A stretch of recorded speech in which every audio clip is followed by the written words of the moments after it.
Good morning, and thank God it's Tuesday. All right, so today I'm going to do Doing the Double Dutch Part 2. All right, so what did we learn from E.T. today? He gave us 3 points. Number 1 is it's time. All right, this is your time. All right, this is my time. This year right now, 2016, this is our year to change our lives. All right, this is our time to be different, to be financially healthier, spiritually healthier, mentally healthier, physically healthier, relationally healthier, be healthier in every single area of our life. This is our time, all right?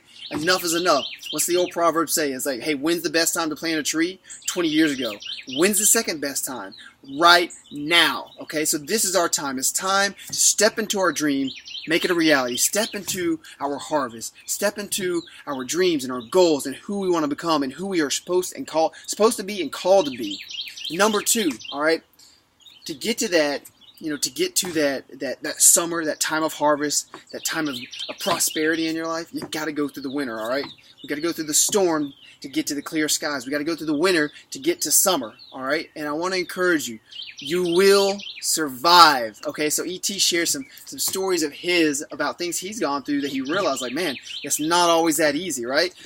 So I want to share some stuff with me. I was trying to think, racking my brain, like, well, okay, what was it that I had to really claw myself out of? What was my storm? What was my winter season? And it was last November. Ashley and I have shared this before, and I want to go over a little more detail, I guess. So I left engineering last July. I went straight into coaching. I was like, man, I'm pumped to do this. I'm excited. God's leading me this way. He wants me to change lives. He wants me to change myself, take care of myself, become a better person so that I can help other people, that I can help other people do the same, lead healthy, fulfilling lives, to help people live lives fulfilled with purpose. And so we got excited, and we were there, like, hey, we're working hard, and we're doing these things. And for a couple of months, we were on fire, and we felt like, okay, we're about to change the world. And then as we kind of get that success, we got a little lazy. We started to slack off a little bit, and we started to stop doing the things that we were doing that were helping us get there. And slowly over time, we fell further and further away and further off until we were just completely lost. And then we were so far, and it was so dark, and we were so deep in a hole that we literally could not stop. We were praying every single day, God, stop, help us, stop these things in our life. We become addicted and become slave to so many things again that we had let go. We were drinking way too much. We were eating like garbage every single day. We had no energy. We weren't wanting to do our workouts. We were smoking again. It was just all this garbage that we had let go. We become free of.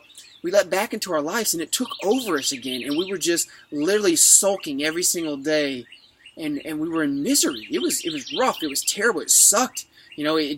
I couldn't figure out, why can we not get out of this? I don't want to do these things. I want to do this other stuff. I want to be a better man. I want to be a better husband. I want to be a better son and a better friend. I want to help other people, but I can't even do the stuff myself. What's going on? And finally, we came out of it. It was about a month and a half that we were just kept getting deeper and deeper. And finally, one day at E3, the church we go to, they did communion.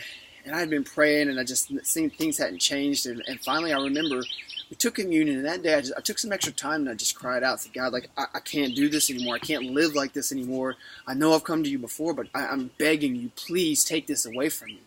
Please, I cannot do this without you, and I can't continue to live this life.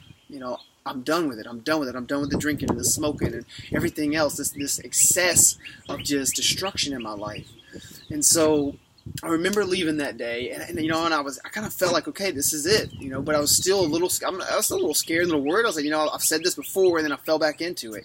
So I left that day. I even remember thinking, we could just probably smoke one more time. It'll be the last hurrah, and go all out, and we've done it so many times. And I said, no, I can't even speak that. We've got to stop. I've made the covenant.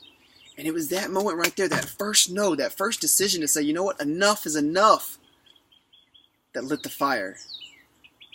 That lit God's Holy Spirit in us, and He took over and said, all right, now you're ready. Now you're ready for the things that I have prepared for you. Now you're ready for that blessing and that favor and the responsibility, not just the privilege, the responsibility of what is to come. Okay, so we were doing the right things before, but we didn't know why we were necessarily doing them. And after going through that, it changed us as people. It helped us see the bigger picture and look at the heart of the matter, not just our actions and the things we were doing, but look at our hearts and other hearts so we can truly help people, live better lives, see a fulfilled, healthy life. So I want to encourage you. It's hard. It sucks. Sometimes you can't get out of it and you feel like the world is falling down on you, but you've come too far to quit now, all right? You've come too far to quit. I promise you, you will survive. Cry out to God. Reach out to friends. Reach out to family. We need help. We've got to do this together. And number 3, when you get out of that season, when you get out of the winter, it's only a chapter. It's only a season in your life. I promise there's another one to come, a better one, a season of growth. You've got to go get your harvest. You've got to go get it. We've come too far. We worked too hard. We've struggled too much. Why would you go through all that pain and suffering to let it go, to not even reap anything and not even have anything to show for it? When we get there, we've got to go get that harvest, all right? Just don't leave it out there for somebody else. So I hope this helps you and touched you like it did me today. I love you. Thank God it's Tuesday, and enjoy this beautiful day and the rest of your week.